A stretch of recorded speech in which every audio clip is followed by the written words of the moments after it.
salut à tous, c'est Faeg, j'espère que vous allez bien et aujourd'hui on se retrouve pour une nouvelle vidéo. Aujourd'hui on va parler de la qualification des Allemands à la Coupe du Monde 2026. Ça fait vraiment très plaisir en tant que grand fan de l'équipe d'Allemagne depuis toujours. L'Allemagne se qualifie je crois pour sa 21e compétition mondiale. C'est tout simplement la deuxième équipe avec le plus de participation derrière le Brésil. Franchement, c'est plutôt pas mal. Et que c'était dur de se qualifier cette année pour la Coupe du Monde 2026. L'équipe d'Allemagne qui nous a vraiment pas rassurés, qui a tout simplement perdu son tout premier match. On rappelle, première fois de l'histoire que les Allemands perdaient à l'extérieur lors des qualifications pour un mondial. Ça n'était jamais arrivé avant. Et depuis, forcément, on était sceptiques. On s'est dit, bon, vu qu'ils ont déjà perdu contre la Slovaquie, alors que globalement, on pensait quand même que ce groupe de l'équipe d'Allemagne était plutôt simple avec l'Irlande du Nord, la Slovaquie et le Luxembourg, ça ne devait jamais être aussi difficile. Et en même temps, il s'est passé plusieurs choses sur les différents matchs qui amènent à cette difficulté. Évidemment, tu perds contre la Slovaquie, mais sinon, sur les 5 autres matchs, les Allemands ont gagné ces 5 matchs. Et c'est d'ailleurs la première fois que l'équipe d'Allemagne, sous l'ère Julian Nagelsmann en tant qu'entraîneur, gagne 5 fois de suite. Donc pourquoi est-ce que c'était aussi compliqué? Déjà, je pense qu'on peut quand même dire que le football européen grandit dans tous les pays. Désolé, mais si vous n'avez pas regardé les matchs de l'équipe d'Allemagne, le Luxembourg s'en est ultra bien tiré. Oui, 0 point en finale, ils n'ont pas réussi à faire un seul match nul, mais le Luxembourg n'a tout simplement pas eu de chance. Je pense notamment au match contre la Slovaquie où à un moment donné, eux mènent 1-0.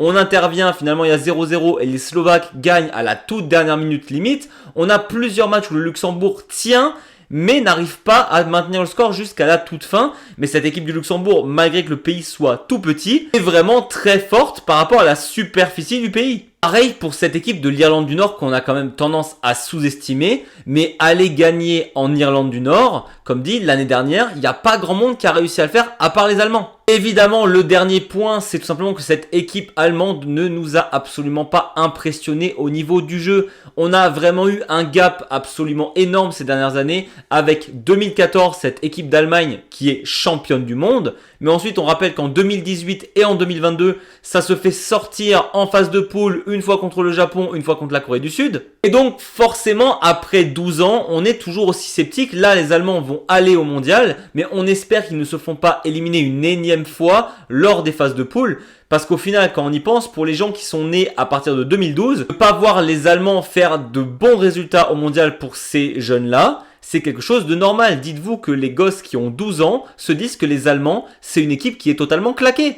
Alors qu'on parle quand même d'une nation qui a gagné 4 fois la Coupe du Monde et qui était 8 fois en finale. Et c'est même pareil, j'imagine vraiment les enfants d'aujourd'hui se dire que l'Italie c'est une nation du foot vraiment médiocre, vu que ça fait 3 fois de suite qu'ils vont devoir essayer de se qualifier par les barrages. Les Italiens ne vont pas au mondial encore, ils doivent jouer les barrages. Les 2 dernières fois, ils ont perdu. Donc pour ces jeunes-là, voir une équipe qui a gagné quand même 4 fois la Coupe du Monde, qu'est l'Italie, c'est quasiment normal pour eux de ne pas les voir au mondial. Et en vrai, je trouve ça absolument dingue. Après ces grandes difficultés avec Joachim Löw, où ça devenait vraiment difficile avec lui au coaching, Hansi Flick, ça n'avait absolument pas pris.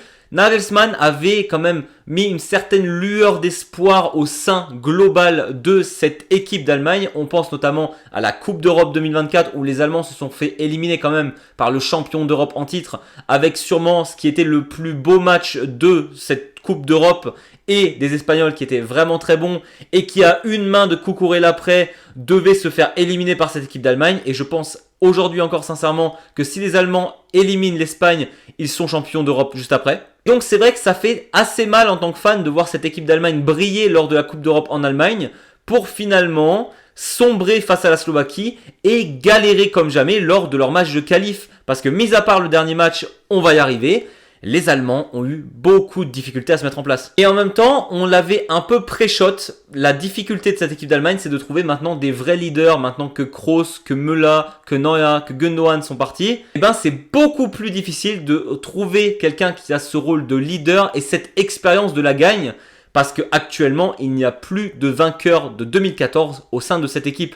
Et on voit tout de suite la différence. J'adore notamment la mentalité d'un Joshua Kimmich, mais lui à l'époque le disait lui-même que mentalement c'était ultra difficile avec cette équipe d'Allemagne parce que oui actuellement il est capitaine, mais depuis qu'il est arrivé en équipe d'Allemagne, Ils n'ont absolument rien fait lors des mondiaux et ça fait très mal psychologiquement, on peut le comprendre, mais actuellement c'est lui le leader des Allemands. Après, il fait très bien son rôle. Donc pour revenir sur les 2 derniers matchs des qualifs des Allemands, ça a donc joué au Luxembourg et comme dit tout à l'heure, jouer contre le Luxembourg, ce n'est pas si évident que ça. J'avais dit 2-0 pour les Allemands et c'est ce qui s'est passé, 2-0 pour l'équipe d'Allemagne. Par contre, je ne voyais pas du tout ce match se dérouler de cette manière-là. On peut remercier pour une fois la défense de l'équipe d'Allemagne et Oliver Baumann qui, encore dans les buts, a été très bon. Le Luxembourg, je pensais qu'ils allaient vraiment fermer durant tout le match et ne pas avoir d'occasion. Ce n'est pas ce qui s'est passé. Alors oui, globalement, ils ont quand même fermé, mais on a eu pas mal d'occasions de la part de cette équipe luxembourgeoise avec notamment des contre-attaques ultra bien menées et quand même globalement bien stoppées par notre gardien allemand. Et ce qui a choqué énormément d'observateurs, que ce soit des fans et surtout les journaux qui leur sont tombés dessus, c'est la difficulté de cette équipe allemande à trouver des failles. Alors oui, le Luxembourg, ça défend bien, mais à un moment donné, quand tu es l'équipe d'Allemagne face à cette équipe du Luxembourg, tu es quand même censé trouver des failles. Et offensivement, c'était ultra pauvre. On avait énormément de pertes de balles. Moi, personnellement, ça m'a étonné de voir cette équipe allemande rater autant de passes faciles. C'était vraiment une galère monstre. Les dribbles, on n'en parle même pas. Ça essayait pas d'aller en 1 contre 1. Et finalement, les joueurs qui nous ont un peu sauvés lors de ce match, c'est Florian Wirtz qui s'en sort pas du tout avec Liverpool actuellement, mais qui a eu quand même quelques éclairs de génie. Moi, j'ai beaucoup aimé son match. Je sais que beaucoup lui tombent dessus parce que oui, en soi, il n'a pas de passe décisive ou il n'a pas marqué, mais c'est quand même lui qui amène les grosses actions dangereuses.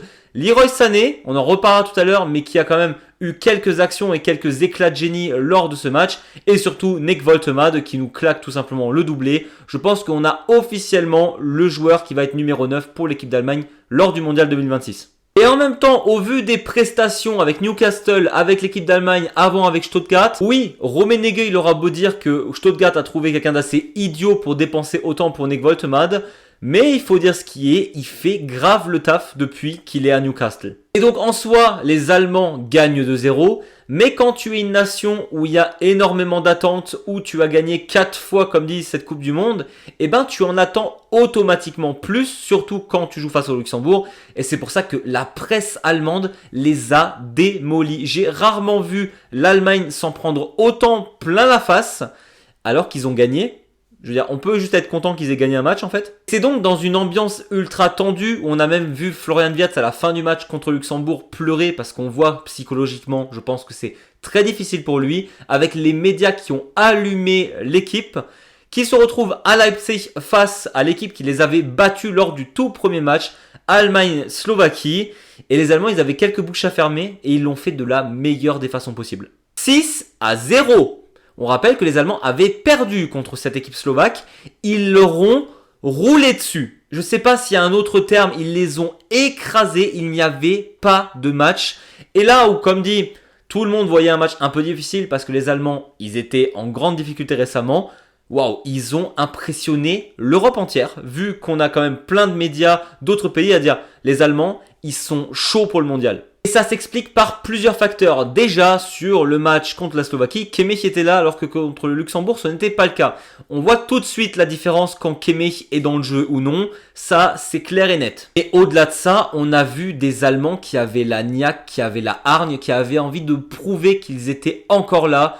Le jeu en une touche de balle entre Sané, Wirtz, Woltemade, Gnabry, Pavlovic, c'était une dinguerie offensivement. Ça se trouvait dans des mouchoirs de poche. Woltemade, il fait quasiment 2 mètres. Il dribble comme un gars qui fait 1m70. Il est aussi agile que lui. Wirtz, les passes étaient excellentes. Leroy Sané, comme dit, on va en parler. Je l'ai énormément démonté sur cette chaîne. C'était le meilleur homme sur le terrain face à la Slovaquie. Voir Sané homme du match, pour moi, c'était pas prévu en 2025. Et moi, ce qui m'étonne, c'est pas seulement le fait qu'il fasse la bonne passe, parce qu'on sait que Sané, les dernières passes, c'était un peu compliqué, mais c'est les choix. Quand il faut tirer ou quand il faut faire la passe, Sané était là. Sané a pris les 1 contre 1 en dribble. Sané, on sent qu'il revivait un peu lors de ce match avec l'équipe d'Allemagne. Peut-être que le Galatasaray, ça lui fait juste un bien fou d'être moins sous les projecteurs allemands où on peut le défoncer plus facilement. On sait bien que Leroy Sané, il a besoin d'être chouchouté pour donner le meilleur de lui-même. Eh ben franchement continue comme ça mon gars parce que oui ta place tu vas l'avoir si tu joues comme ça encore. Et c'est sûrement ça le plus grand point fort de cette équipe allemande, c'est la mentalité. Et d'ailleurs tout le monde en parle tout le temps de cette fameuse mentalité allemande où c'est des tueurs. Et ben ce soir-là ils ont décidé de jouer comme des tueurs. Leur but c'était de prouver à l'Allemagne qu'ils étaient encore là et qu'ils étaient capables de gagner. Et je pense que l'équipe allemande doit continuer à jouer à Leipzig parce que ça fait 10 matchs, 9 victoires sur les 10 matchs, 90% de réussite quand tu joues à Leipzig, c'est quand même plutôt pas dégueu. Nagelsmann, il a carrément pu faire tester des joueurs. Alors oui, Elmana n'a pas joué, je crois qu'il a été rappelé pour les U21 parce qu'ils avaient tout simplement besoin de lui. Je sais pas si vous avez aussi suivi les délires autour de Karim Adeyemi qui n'était pas dans le groupe à cause de ces histoires de possession illégale d'armes. Bon, voilà, c'est des choses qui arrivent, je suppose. Et du coup, Nagelsmann, il a pu tester des joueurs. On a donc vu Brown qui est rentré sur le terrain, Ridley Bakou que j'ai trouvé excellent. On a aussi Nmecha qui est rentré sur le terrain que j'ai trouvé pour le coup un peu moins bon. Mais pour moi, la grosse story qui m'a fait ultra plaisir, c'est le jeune Ouedraogo. Voilà, peut-être que vous ne le connaissez pas. C'est un joueur qui joue au RB Leipzig, qui est très très bon avec le RB Leipzig cette saison, qui est donc rentré sur le terrain à Leipzig et qui, je crois, dans les 2 minutes a marqué son premier but avec une action collective. C'était juste magnifique. Mais donc, il rentre pour la toute première fois sur le terrain où il joue en club et il marque un but. J'adore ce genre d'histoire, ça m'a fait trop plaisir. Et donc, on a encore une pépite allemande pour le futur. Et d'ailleurs, c'est peut-être avec ça que j'aimerais terminer cette vidéo. Je ne sais pas si vous vous rendez compte d'à quel point on a de la chance pour le futur de cette équipe d'Allemagne. Oui, on a eu un gros passage à vide entre 2014 et maintenant, on va dire. Mais quand on voit le futur de l'Allemagne dans les buts, on aura Dahmen, Atuboulou, peut-être plus tard on aura Obe qui va un peu exploser, on ne sait pas. Donc on a déjà sûr un très bon gardien. On continue avec Brown et Collins sur les côtés qui sont excellents. Schlotterbeck, il est encore jeune. Actuellement, on a Pavlovic qui est tout jeune, qui est en milieu défensif. Stella va sûrement être appelé, il n'est pas du tout vieux. Wirtz, Musiala, Ouedraogo dans le futur. On a Voltemade en pointe. Je veux dire, l'équipe d'Allemagne du futur.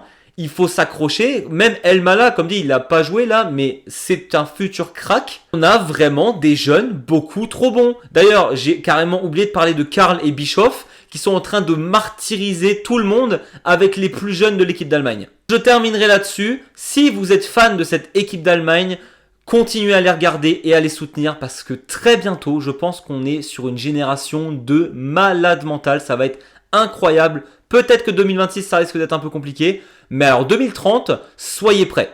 Voilà, c'était tout pour moi. J'espère que cette vidéo vous a plu. Si c'est le cas, n'hésitez pas à vous mettre un gros pouce vers le haut ou à vous abonner si ce n'est pas déjà fait. Nous, on se retrouve très vite pour parler foot, Bundesliga et équipe d'Allemagne très bientôt. Et d'ici là, je vous dis, servus!